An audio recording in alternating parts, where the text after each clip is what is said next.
आज की कहानी आपको प्रेरणा देने वाली कहानी तो है ही, मगर आप इस कहानी से मिलने वाली सीख को अपने जीवन में अप्लाई करते हैं तो आपका जीवन पूरी तरह से बदल सकता है। तो कहानी को अंत तक जरूर देखें। एक समय की बात है, एक शादीशुदा जोड़ा था। शादी होने के कुछ सालों तक तो सब ठीक चल रहा था, वे बहुत खुश थे। लेकिन जैसे जैसे समय बीतने लगा, इन पति पत्नी के जीवन से खुशियां कम होने लगीं और उनकी जगह झगड़े, निराशा और दुख ने ले ली।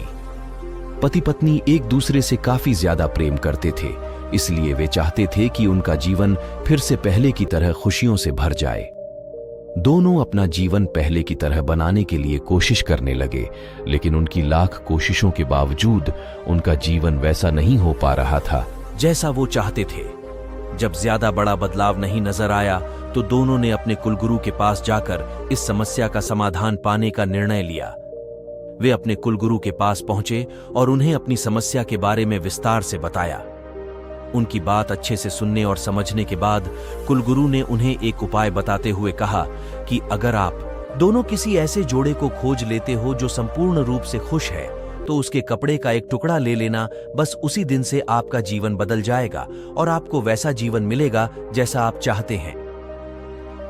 पति पत्नी इस उपाय को सुनकर खुश हो गए।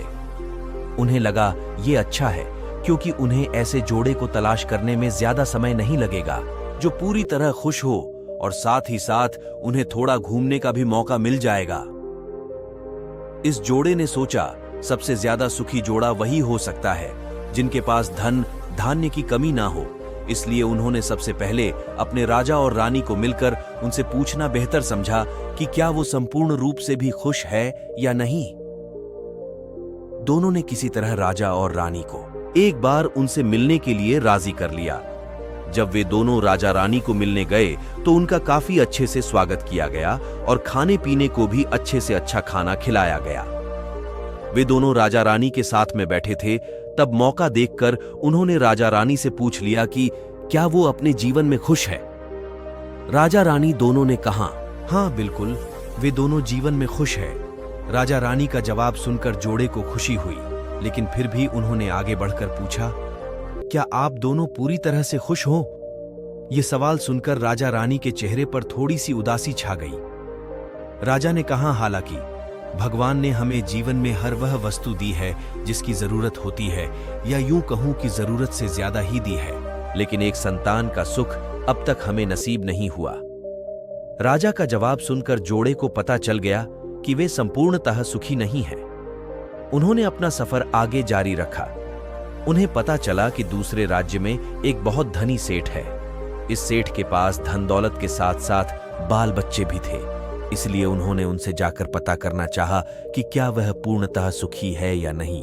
उनके घर पर एक दो दिन रहने के बाद यही सवाल उनसे पूछने पर सेठ और सेठानी का कहना था कि सब कुछ होते हुए भी वह पूर्ण रूप से सुखी नहीं है, क्योंकि उनके 4-5 बच्चों को संभालने में उनका पूरा वक्त चला जाता है और उन्हें अपने जीवन में बाकी सुख भोगने के लिए समय ही नहीं बचता। पति पत्नी का जोड़ा वहां से भी निराश होकर निकला।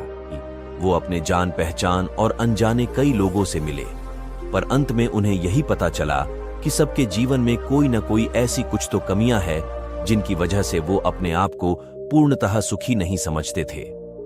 अंत में पति पत्नी एक किसान दंपति से मिले जो दोपहर में खेत में काम करने के बाद खाना खाने के लिए बैठे थे।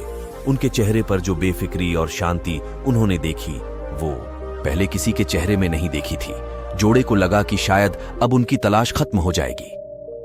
किसान पति पत्नी के पास जाकर दोनों ने उनसे पूछा कि क्या वो अपने जीवन में खुश हैं। किसान और उसकी पत्नी ने कहा है, बिल्कुल, वो खुश है। जोड़े ने किसान से अपना अगला सवाल भी किया कि क्या वो जीवन में पूर्णतः खुश है। किसान ने मुस्कुराते हुए कहा, बिल्कुल, दुखी होने के लिए उसके पास कोई कारण ही नहीं है। ऐसे ही हर तरह से सुखी दंपति की तलाश कर रहे जोड़े ने जब खुश होकर अपने सफर और कारण के बारे में बताते हुए किसान से उसके कपड़े का एक टुकड़ा मांगा, तब किसान चिंतित होकर बोला कि अगर उसके पास एक से ज्यादा कपड़े होते तो वो जरूर उन्हें अपना कपड़ा फाड़ कर दे देता।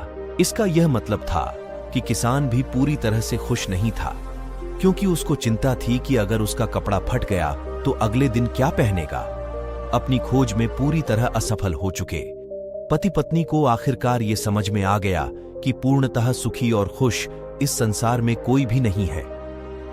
ये हमारे विचार ही होते हैं जो हमें किसी वस्तु को लेकर सुखी या दुखी, खुश या नाखुश करते हैं। जैसे कि संतान ना होना किसी को दुखी करता है, तो किसी को संतान है और वो शरारत करते हैं, ये विचार दुखी करते हैं। किसी को कम धन होना दुखी करता है, तो किसी को ज्यादा धन की कोई इसे चुरा ना ले, ये विचार दुखी करते हैं। कहानी की सीख, इस कहानी का निष्कर्ष आप ऐसे निकाल सकते हैं कि आप कितने खुश या सुखी हो सकते हैं, ये पूरी तरह आप ही के हाथों में है। आप जितना चीजों के या सिचुएशंस के प्रति सकारात्मक विचार रखते हैं, आप अपने आप को उतना ही सुखी और खुश होने में मदद करते हैं। दोस्तों, आपको यह कहानी कैसी लगी, कमेंट बॉक्स में कमेंट करके हमें बताएं।